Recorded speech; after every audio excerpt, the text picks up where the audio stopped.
Sistem peredaran darah manusia meliputi darah, yang kedua jantung, dan yang ketiga yaitu pembuluh darah.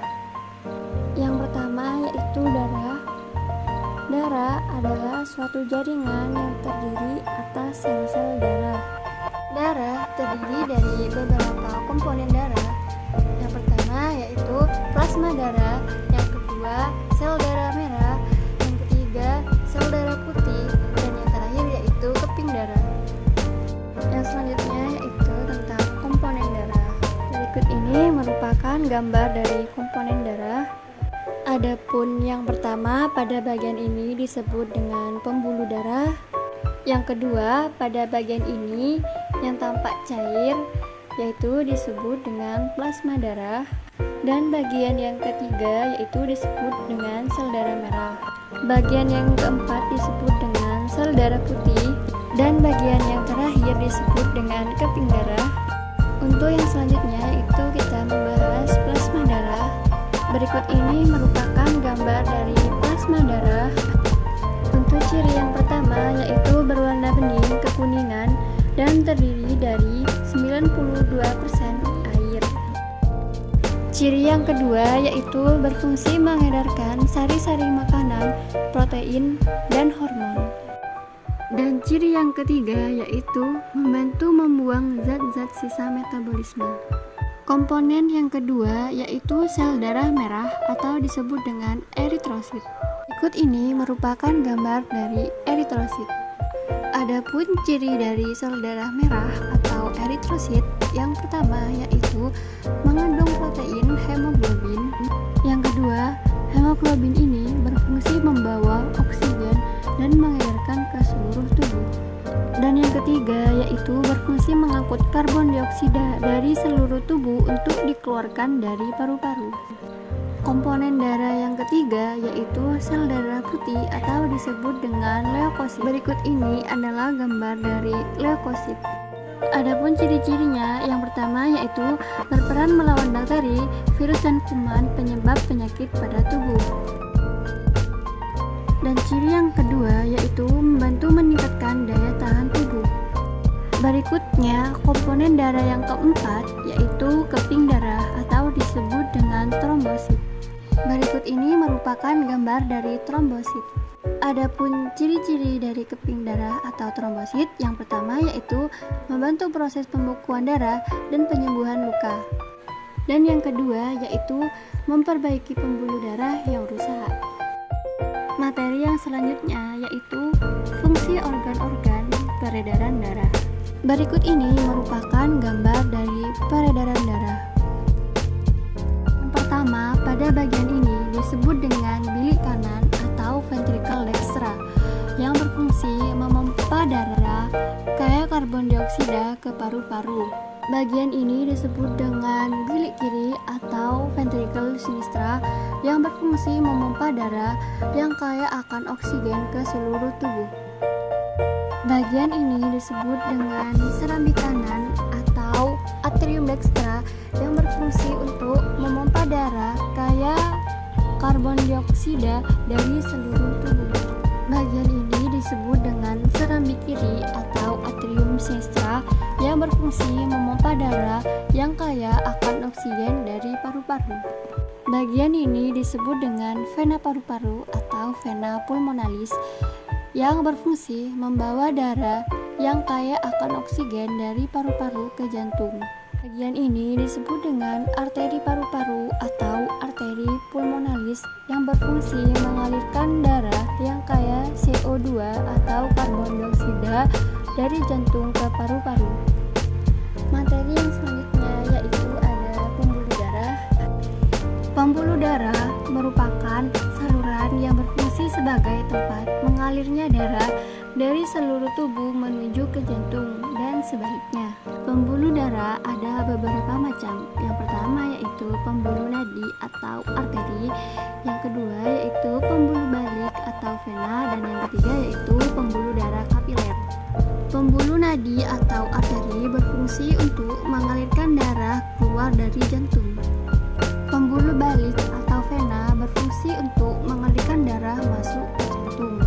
Dan pembuluh kapiler merupakan sedangkan pembuluh kecil yang menghubungkan arteri dan vena. Berikut ini merupakan perbedaan arteri dan vena. Adapun perbedaan yang pertama yaitu pembuluh nadi atau arteri tempatnya agak ke dalam permukaan kulit atau tersembunyi.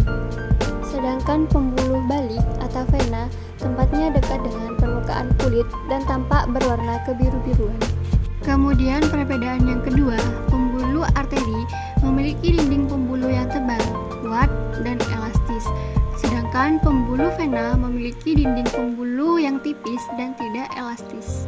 Perbedaan yang ketiga yaitu pembuluh arteri denyutnya terasa, sedangkan pembuluh vena denyutnya tidak terasa.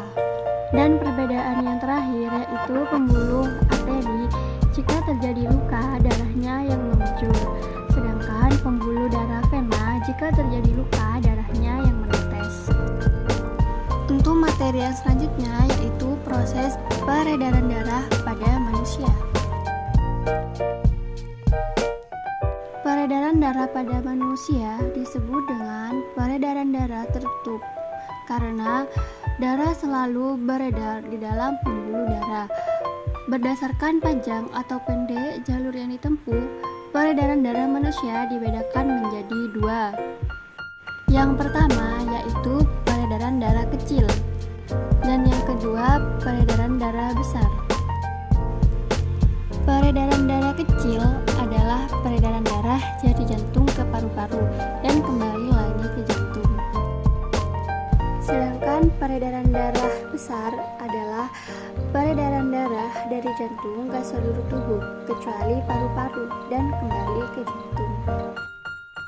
Untuk lebih memahami bagaimana proses peredaran darah kecil dan peredaran darah besar pada manusia, mari kita simak penjelasan berikut ini. Mulai dari yang pertama yaitu peredaran darah kecil.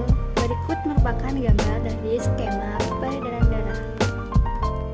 Adapun urutan peredaran darah kecil adalah mulai dari bilik kanan, kemudian arteri paru-paru atau arteri pulmonalis, kemudian paru-paru, kemudian vena paru-paru atau vena pulmonalis, dan berakhir pada serambi kiri.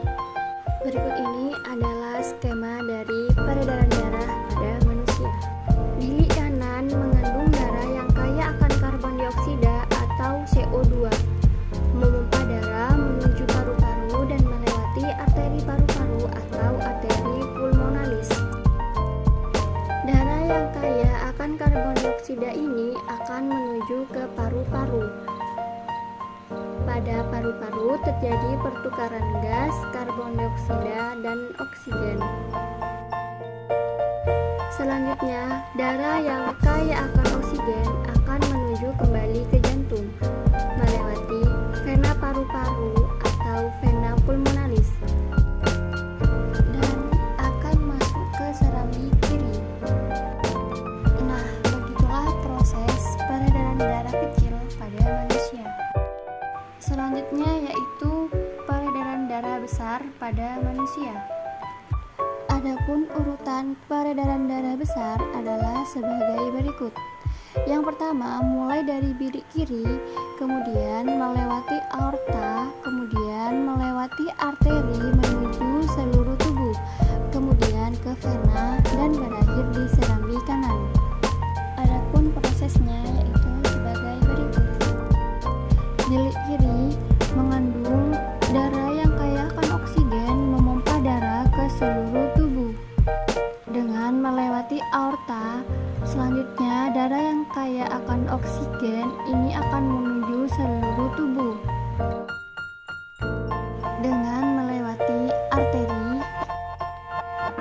Selanjutnya, setelah peredaran darah sampai di seluruh tubuh atas dan bawah, maka terjadi pertukaran gas, oksigen, dan karbon dioksida. Pertukaran oksigen dan karbon dioksida ini terjadi pada pembuluh kapiler. Berikutnya, darah yang kaya akan karbon dioksida atau CO2 akan kembali ke jantung